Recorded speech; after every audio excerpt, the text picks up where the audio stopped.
Still hiding among your precious books, Julia? Drew's voice cut through the quiet of the library's rare books section. Don't you get tired of wasting your life?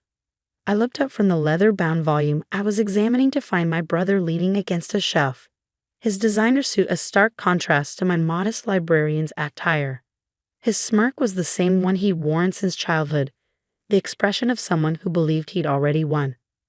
"Hello, Drew," I said calmly, carefully placing the book back in its protective case. "I didn't expect to see you here. Mom sent me. She wants to make sure you're not going to embarrass us at their anniversary party tonight." He glanced around the library with poorly concealed disdain. "Though I suppose it's too late for that. A librarian in the family, Dad's still trying to explain that one to his golf buddies. My name is Julia Morgan, though my brother prefers the family disappointment. At 34, I was the head librarian at the city's central library, a position that made my old money family cringe. What they didn't know, what I'd carefully hidden for years, was that my life among the books was only half the story. I'll be there," I assured him, standing to my full height. Even in heels, he still towered over me. "And I'll dress appropriately." "See that you do." He straightened his Rolex, a recent purchase he hadn't stopped flaunting. "It's an important night. I'm announcing some big news." "Oh." His grin widened. "Bought my third company this year. Morgan Industries is now officially a conglomerate. Dad's going to be so proud." I nodded, keeping my expression neutral. If Drew noticed the slight tightening of my hands, he didn't mention it. "That's wonderful," I said. "Congratulations." "Thanks." He didn't even try to make it sound sincere. "You know, there's still time for you to join the real world. I could use someone to manage our corporate library. At least then you'd be doing something useful with all this knowledge." The way he said knowledge made it sound like a disease. I smiled, thinking of the encrypted laptop in my office safe, of the meetings I'd been taking under a different name. "I'm happy where I am," I told him. He shrugged, already turning away. "Your loss. Remember, 7 o'clock sharp, and Julia?" He paused at the door. "Try not to bring any books this time." After you left, I waited exactly 5 minutes before heading to my office. The space was modest but efficient, with walls of books and a desk that had seen better days. To most, it looked exactly like what they'd expect from a librarian's office. They never noticed the state-of-the-art security system or the fact that my ancient desktop computer was a custom-built machine more powerful than most corporate servers. Locking the door, I opened my laptop and connected to a secure server. 3 windows popped up immediately, video calls waiting from Tokyo, London, and New York. "Good morning, Ms. Morgan." My assistant's voice came through clearly. "The Nakamura deal is ready for final review." "Thank you, Sarah," I said, scanning the documents on my screen. "Has legal finished their assessment?" "Yes, ma'am. The acquisition terms are solid. We can move forward whenever you're ready." I glanced at my watch. 5 hours until my parents' anniversary party. Plenty of time. "Schedule the signing for tomorrow morning," I instructed. "And Sarah, make sure everything's in place for the announcement." "Already done. The press release is ready to go." Though, she hesitated. "Are you sure about the timing?" I thought of Drew's smug face, of years of condescension and dismissal. "Yes, I'm sure. Tomorrow morning will be perfect." After ending the call, I sat back in my chair, looking at the empire I built in secret. Morgan Global Partners, no relation to my brother's Morgan Industries, despite the similar name, was now one of the largest private equity firms in the world. We operated entirely in the shadows, using shell companies and discrete investments to hide our true size. For 7 years, I'd built this company while maintaining my cover as a simple librarian. The job wasn't just a front.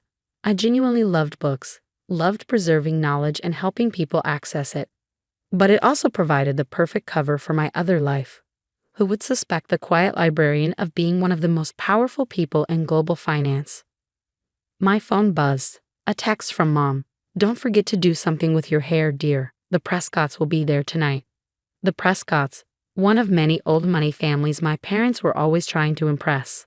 I texted back a simple "ok" and began packing up for the day. I had a hair appointment already scheduled, along with a fitting for the dress I'd bought specifically for tonight. Just because I didn't flaunt my wealth didn't mean I couldn't play the part when needed. The salon was empty when I arrived, perks of owning the building and having a standing private appointment.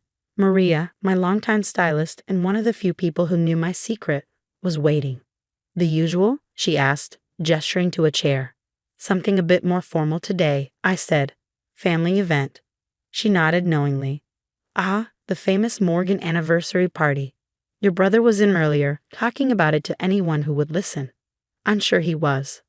As Maria worked, I checked my emails on a secure phone. The Nakamura acquisition was proceeding smoothly. By this time tomorrow, Morgan Global Partners would own one of the largest tech manufacturers in Asia. The same company my brother had been trying to buy for months. Your brother mentioned he's buying some big company, Maria said, as if reading my thoughts. Couldn't stop bragging about it. I smiled. He's trying to buy it.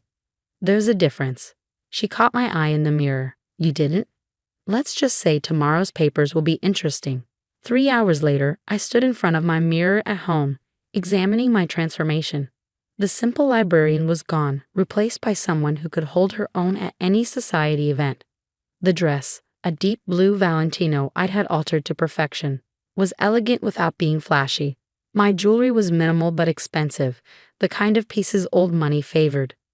Most importantly, I looked exactly like what my family expected, their bookish daughter making an effort to fit in.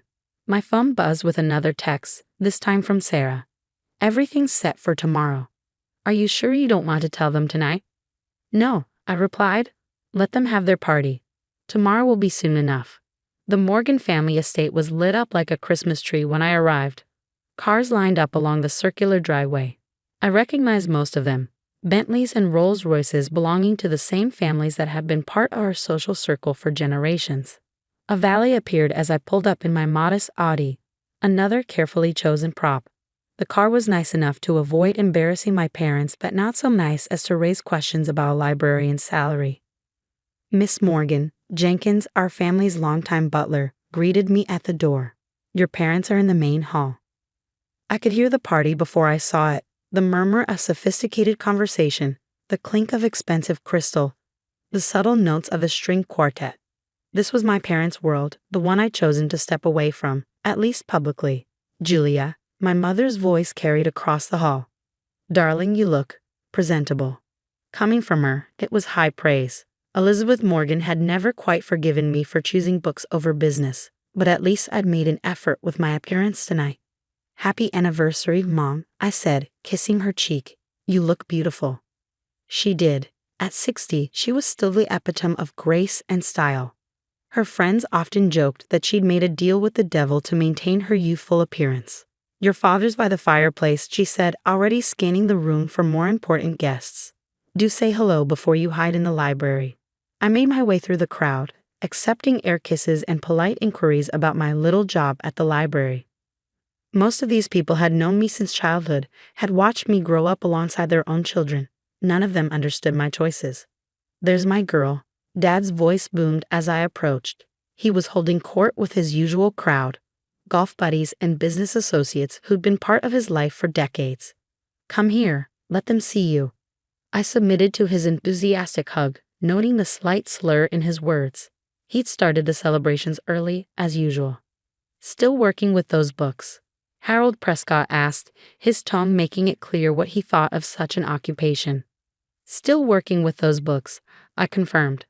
Someone has to preserve knowledge for the next generation.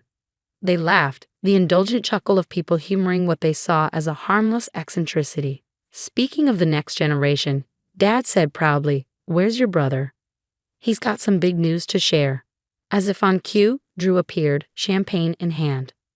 He changed into an even more expensive suit, his Rolex catching the light as he gestured.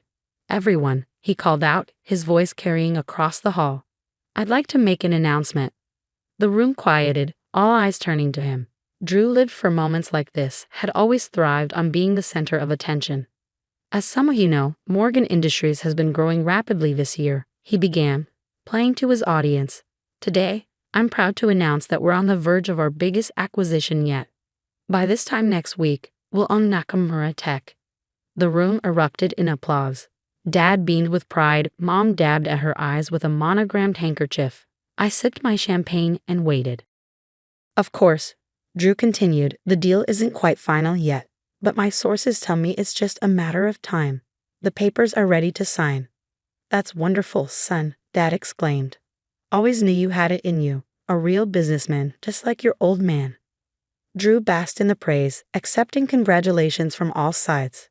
Finally, his gaze fell on me. What do you think, little sister? He asked, his tone dripping with condescension. Ready to admit you backed the wrong horse. I met his eyes calmly.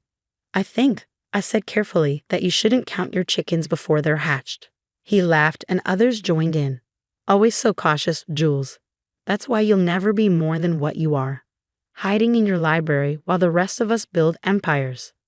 Perhaps, I agreed mildly, but at least I understand the value of due diligence. His eyes narrowed slightly. Drew had never liked it when I used big words, seeing it as a challenge to his intelligence. Due diligence? He scoffed. I've got the best lawyers in the business. Everything's taken care of. I just smiled and raised my glass. Then I guess we'll all see tomorrow, won't we? He frowned, catching something in my tone, but before he could press further, Mom was calling everyone to dinner. The dining room was a masterpiece of old-world elegance, gleaming mahogany, priceless china, crystal that had been in the family for generations. I took my assigned seat, noting with amusement that I'd been placed at the far end of the table, well away from any important guests. As the first course was served, Drew held court from his position near Dad, regaling everyone with tales of his business prowess. I kept quiet, responding politely when addressed but otherwise focusing on my food. I just don't understand, Mrs. Prescott said from beside me, her voice low. You were always so bright in school. You could have done anything. Why waste your life with books? I considered how to answer. In 12 hours, everything would change. But for now, I had a role to play. Books are never a waste, I said simply. They teach us that things aren't always what they seem. She shook her head, clearly disappointed by my response. Well, at least your brother is upholding the family name. Though it must be hard, watching him succeed while well, it's not as hard as you might think. The rest of dinner passed in a blur of subtle insults and backhanded compliments. I'd grown used to it over the years, had learned to let it roll off me like water. As dessert was being served, Drew stood again, calling for attention. I'd like to propose a toast, he announced, raising his glass. To Mom and Dad, who taught me everything I know about business, who showed me what real success looks like. He paused, his eyes finding me. And to my sister, who proves that not everyone is cut out for the family business. The room chuckled politely. I raised my glass with the others, thinking of the documents waiting to be signed, of the press release scheduled for morning. Enjoying the party, Drew asked later, cornering me by the dessert table. It's lovely, I replied. Mom and Dad must be so proud. They are. He straightened his tie smugly. Though it would have been nice if both their children had amounted to something. I selected a chocolate truffle, examining it carefully. You know, Drew, success isn't always about making the most noise. He snorted. No? Tell that to my bank account. How much does a librarian make these days anyway? Enough to buy those shoes. I glanced down at my Louboutins, another carefully chosen piece of my costume. I'm good with money. Right. He finished his champagne in one gulp. Well, this has been fun, but I should mingle. Big day tomorrow after all. That Nakamura deal isn't going to close itself. As he walked away, I pulled out my phone and sent a quick text to Sarah. Everything ready for morning. Her response was immediate.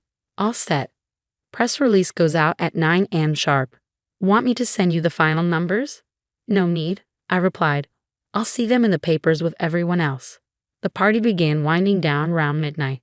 I said my goodbyes, accepting one last round of condescending comments about my career choices. You really should consider Drew's offer, Mom said as I kissed her cheek. A corporate library would be so much more appropriate. I'll think about it, I promised, knowing I would do no such thing. As I drove home, I thought about how different tomorrow would be. For 7 years, I'd maintained my cover, building my empire in secret while my family dismissed me as the disappointing daughter who'd chosen books over business. Tomorrow, they'd learn just how wrong they'd been. The next morning, I arrived at the library precisely at 8, just as I had every day for the past 7 years. My sensible shoes echoed through the marble halls as I made my way to my office, nodding at the early morning regulars who never questioned why the head librarian kept such strict hours. Sarah was waiting for me, her tablet in hand. In the library, she played the role of my assistant librarian perfectly, Outside these walls, she was the COO of Morgan Global Partners and one of the sharpest business minds I ever met. "Everything's ready," she said quietly as we entered my office. "The lawyers are gathering in Tokyo. Press release goes out in 45 minutes. I set my bag down and powered up my secure laptop. "Any word from Drew's team?" "They're still expecting to close the Nakamura deal this morning. Your brother's lawyers are setting up in their offices right now." I smiled, imagining Drew's face when he realized what was about to happen. Let's give them a few more minutes of hope. At precisely 8:55, my private line rang. "Ms. Morgan," Mr. Nakamura's translator said, "everyone is in position." "Excellent. Let's proceed." The next few minutes were a blur of signatures and confirmations. By 9 a.m., Morgan Global Partners officially owned Nakamura Tech, along with its subsidiaries, patents, and cutting-edge technology division. "Press release going out now," Sarah announced. I pulled up several news sites on my screen, watching as the story broke across multiple platforms simultaneously. Breaking: mystery buyer acquires Nakamura Tech. Global finance giant Morgan Global Partners reveals identity of founder. Wall Street stunned as library sciences expert named as business mogul. My phone started buzzing immediately. The first call, predictably, was from Drew. "What the hell is this?" he demanded without preamble. "Some sick joke?"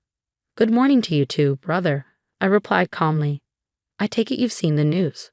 "This is impossible," he sputtered. "Morgan Global Partners. That's not. You're not.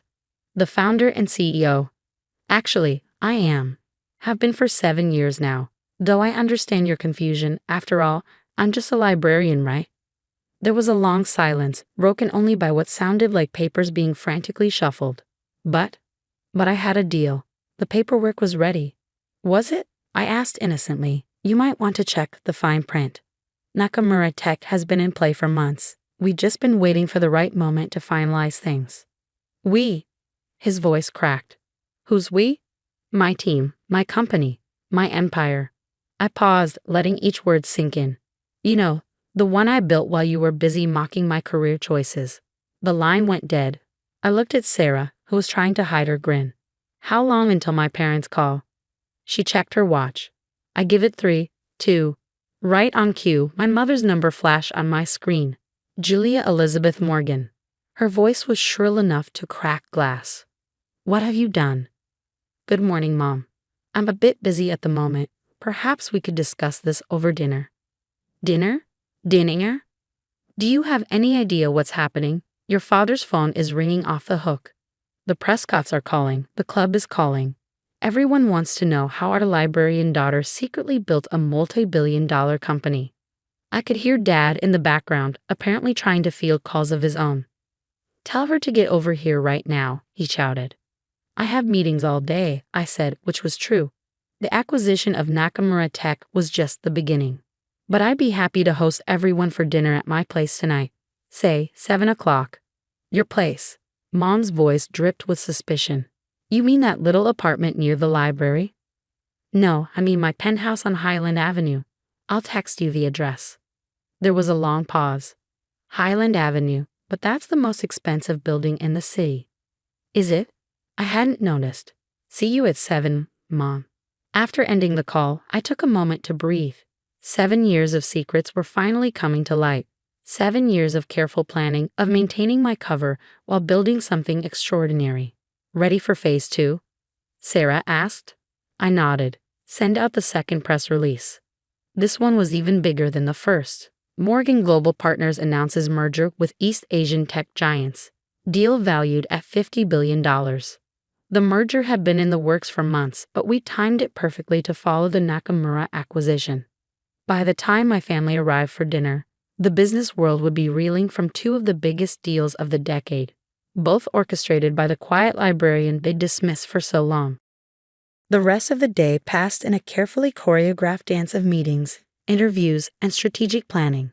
I gave exactly 1 interview to the Wall Street Journal, explaining how my background in library sciences had actually been perfect preparation for building a global empire. "Information is power," I told the reporter, "and who better to understand the value of information than a librarian?" At 6:30, I left the library and headed to my real office, the top floor of the Highland Avenue building that had been my home for the past 5 years. The penthouse occupied the entire floor, though I'd maintained a small apartment near the library for appearance's sake. My private elevator opened directly into the foyer, where my actual home office put Drew's corporate headquarters to shame. Floor-to-ceiling windows offered a panoramic view of the city, while state-of-the-art technology allowed me to manage my empire from anywhere into space. Sarah had arranged for dinner to be catered by the city's most exclusive restaurant, another establishment quietly owned by Morgan Global Partners. The dining room table was set with the kind of understated elegance that only old money could truly appreciate. At precisely 7 o'clock, the elevator announced my family's arrival. Drew entered first, his earlier swagger replaced by barely contained fury. Mom and Dad followed, both looking shell-shocked. Even Jenkins, who had insisted on accompanying them, seemed unsure how to process the transformation of the family's poor relation into one of the city's wealthiest residents. "Welcome to my home," I said, gesturing to the spectacular view. "Drink?" "How long?" Drew demanded. "How long have you been lying to us?" "Lying?" I moved to the bar, pouring myself a scotch. "I never lied about anything. I am a librarian. I do love books. I just happen to run a global financial empire as well." But why?"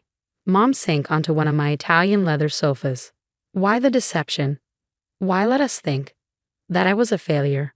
I finished for her, that I'd wasted my potential. Maybe because you never bothered to look past your own assumptions. You saw what you expected to see, the disappointing daughter who chose books over business." Dad was standing by the windows, staring out at the city he thought he knew so well. "All this time," he murmured.